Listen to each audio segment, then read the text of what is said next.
श्री स्वामी समर्थ सगळ्यांना.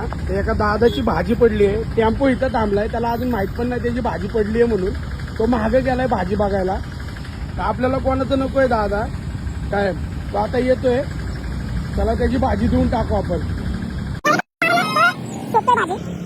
त्याला माहित नाही की भाजी माझ्याकडे आहे, तर आता आपण त्याला सांगू.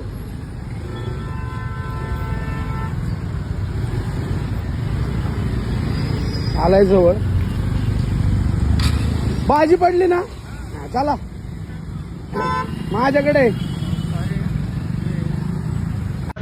दादांना या दादांची भाजी पडली आहे.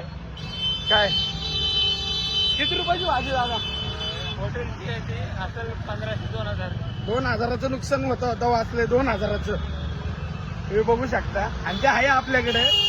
स्वामींनी आपल्याला तो आदेश दिलेला नाही. स्वामींनी आपल्याला आपल्या नियमात, त्यांच्या नियमात आपल्याला ठेवलेलं आहे. त्यामुळे आपल्याला कोणाचं खायचं नाही, एवढंच लक्षात ठेवायचं. दादा हे घ्या, आपलं स्वामी समर्थ म्हणून सांगा. तुमची भाजी तुम्हाला भेटली. कुठलं आहे तुमचं हॉटेल? कुठलं? यश कुमार. जोगेश्वरीच्या अपोजिट. जोगेश्वरीच्या ऑपोजिट वाला. ओके. माझं पण हॉटेल आहे कोथरूडला. मी त्यामुळेच मी ना भाजी उचलली, डायरेक्ट रिक्षात टाकली.